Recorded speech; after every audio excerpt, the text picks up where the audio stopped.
So I wanted to make a video giving my first impressions of the demo for 83. This is a new shooty game set in 1983, hence the name. You can play as NATO, which currently seems to be mainly the Americans, or as Pact, the Warsaw Pact, which currently seems to be mainly the Soviets. And in this demo, which is free, I'll link it in the description, you get one map. So this is the map.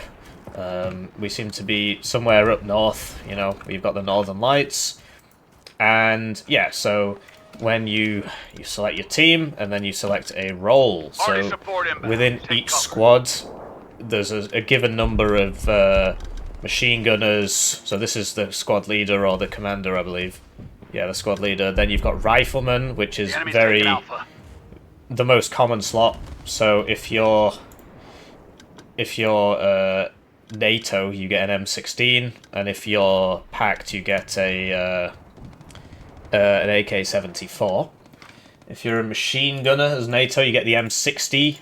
She's not really holding properly, but you know, I would describe this as alpha or beta gameplay. There you go. The map's Fjord.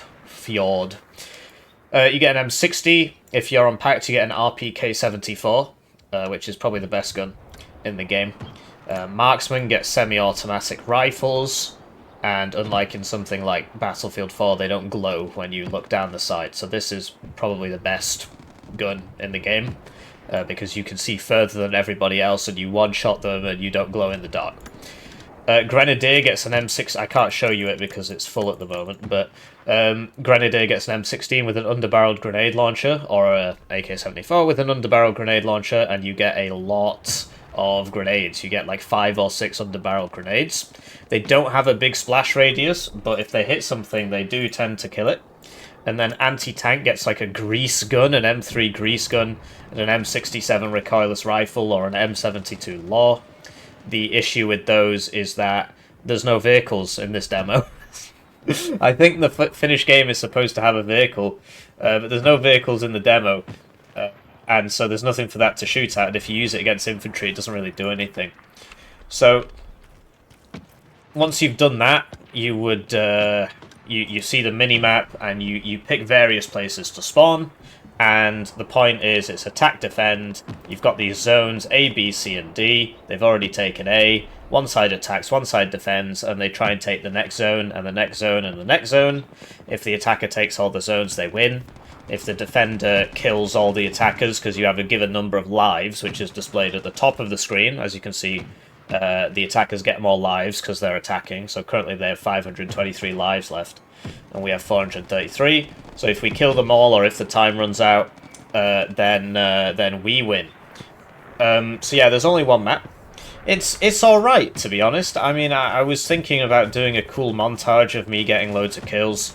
But I'm bad, so I don't get loads of kills, right? Currently 4 and 6, I'm a very bad player. There's a lot of things that need fixing. First of all, it doesn't really run particularly great. Especially certain areas don't run very well at all. Right here I'm getting about 100 FPS actually, rendering in 4K, so I suppose you could say it doesn't run too badly. Everything's on very high. Everything's on very high except anti-aliasing. Yeah, you've got this like bloom, depth of field and stuff like that. Some of it I've turned off. I do need to mess with the sharpen filter.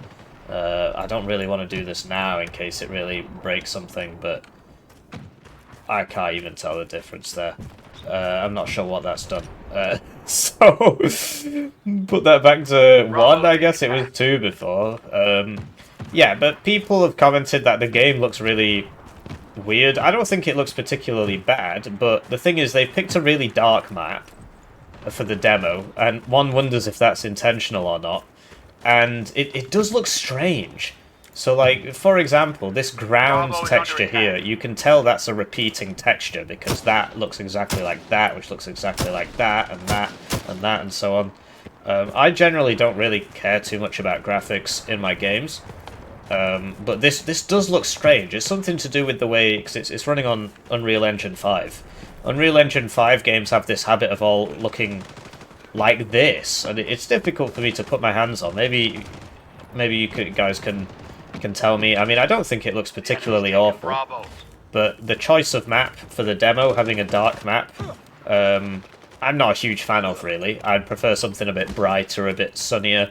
Basically, the way this game tends to work is you shoot once, somebody sees your muzzle flash, and then you die. So you better make sure you hit whatever it is you're trying to shoot at.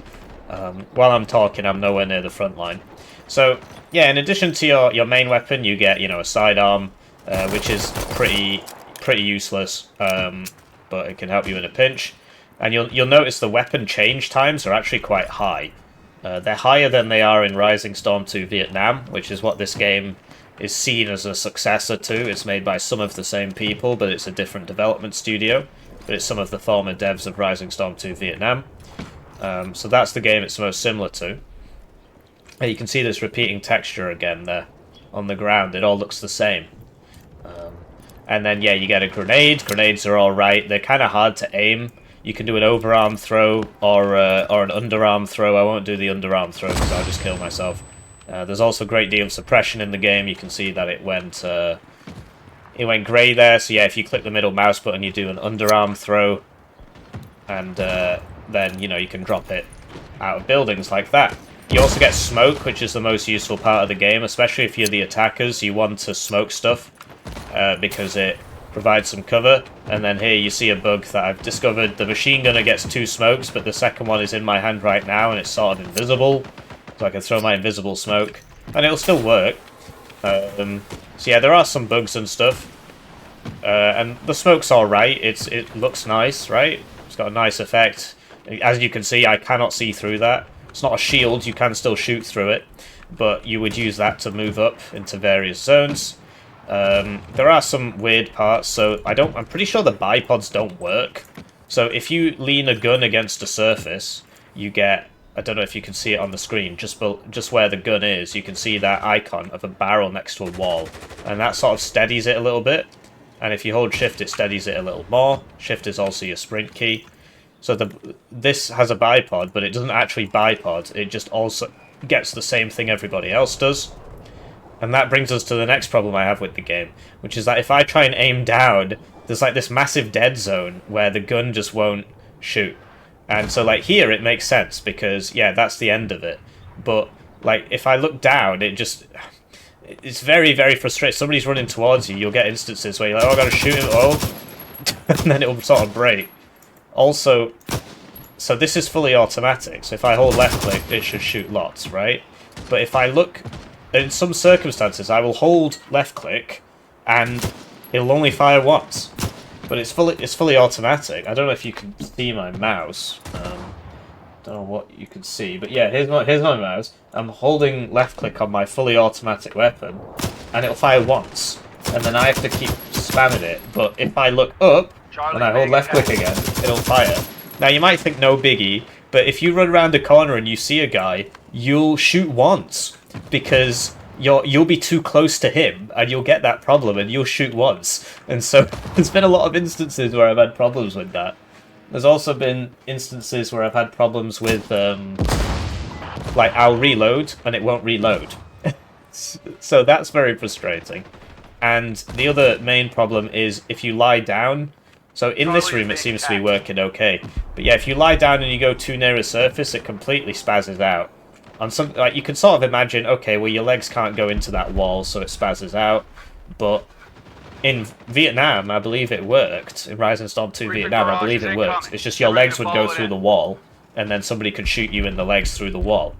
I would prefer that to this, where I just can't, like it just goes so weird, right?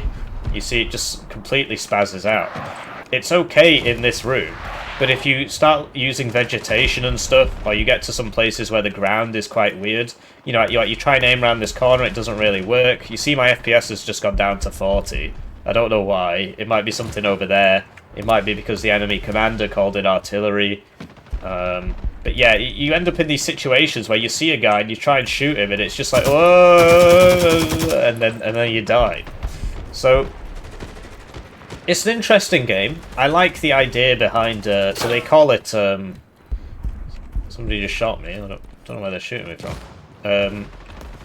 Accessible realism or something. So it's not quite Squad. It's not quite Hell Let Loose. But it's also not Call of Duty or Battlefield either. So there is a certain degree of tactics to it. Friendly fire is on. But yeah, you see, I'm trying to shoot these guys and... okay, so I ran out of ammo there. But okay. That could have gone better. But you saw... I tried to show you, like, you know, you try and aim close to the wall and it spazzes out. Some of that was just like skill issue, right? So this is the spawn screen. You can't spawn directly on the objective, but the commander can place these rally points, and there's these automatic rally points. I've been made a squad leader, which means I can place this squad spawn point so people can spawn on this. The main thing, there's not really any point in using this. In very rare instances, it's useful, but so the games are 30 versus 30, and the actual playable area in this demo map, because if I go into the red zone there, it just says turn back or you'll die, and you've got like 10 seconds, and if they go into the blue zone, same thing. And then that whole mountain there, you can't get up there on the top left. So the actual playable zone is roughly where you can see all the people, and it's not that big, so there's definitely less of a playable zone in this map than there is in the average Rising Storm 2 Vietnam map. Although, you know, some of those are pretty small as well. And I don't know whether or not that's because this is the demo map, so it's the small map because it's the one they finished, right? Or... so, if you hit a guy in the head, it makes that zing sound, right? And, yeah, commanders can call in artillery and stuff. You can lean, but, you know, like I said, peeking around corners is a total pain in the neck. So, that's actually the guy who killed me before, I think. You can pick up enemies' dead weapons. But, you know, now it's trying to make me climb the ladder. So, yeah, I mean, there's not much else to say, really. I've gone through all the weapons, I've gone through the map. The game is fun. Like, when I shot that guy, I felt very good, right? You know, I clicked him, I shot him, the commander's giving me an order. There's a few guys over there. I can't really... as soon as you start shooting, you can't really see them because of the muzzle flash.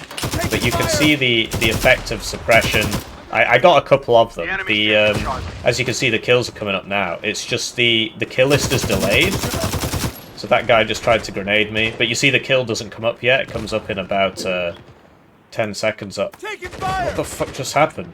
I hit F1 to accept that command and it opened up the console. So, yeah, it's alright. There's a lot of good things about it. It's just, there needs to be quite a bit of work. And it got me thinking as to, so, you know, why would somebody buy a new shooter when there's so many shooters on the market? And it's either you like the theme, so 1983, Cold War, Soviet Union versus NATO, Americans versus Russians, basically. I mean, that's been done to death, right? But also it's because you've already played the shooter, you've already played loads, and you've played every map, and that's how it is for me with Rising Storm 2 Vietnam. So this, as it stands right now, in its demo mode, not finished, with all the problems with like looking and the performance and the shooting, I would say Rising Storm 2 Vietnam's better. But the issue with Rising Storm 2 Vietnam is I've played it for 600 hours and I've seen every single map. I've seen every single... is that the sound of a grenade? It is. That guy did not make it. Neither did I. Hold the line. So, I've played Rising Storm 2 Vietnam to death, and this is the closest game I've seen to it. The demo is free. They're not paying me or anything, but it's free, and if you like the look of it, I'd check out the demo. And if they fix all the technical problems, then I think it's going to be a really decent game, right? You run around, you shoot people, what's not to like? One big difference between this and Rising Storm 2 Vietnam is that in Rising Storm 2 Vietnam, your aim isn't always just the middle of your screen, like it is in this. In this game, your aim is just the middle of your screen. So, you know, you can hit fire quite effectively and kill people. That's why I keep doing it. So there you go, I got that guy. Whereas if you did that in Rising Storm 2 Vietnam, it wouldn't really work. Your aim is at the middle of your screen. If you look to the right, your aim would shift to the right-hand side of your screen. And if you look to the left, it would shift to the left. And so it's a lot harder to hip fire in that game than it is in this game. That's probably the main difference between the games, apart from the fact that this isn't in Vietnam. Delta. And look, I got him. So we won. Oh no, never mind. I was NATO. We lost. So I don't know. I mean, I wanted to review this game. Let me know if this was worth watching, or if you found this a big waste of time. Obviously, it's a bit different to what I usually play, which is strategy games. And I'll see you around.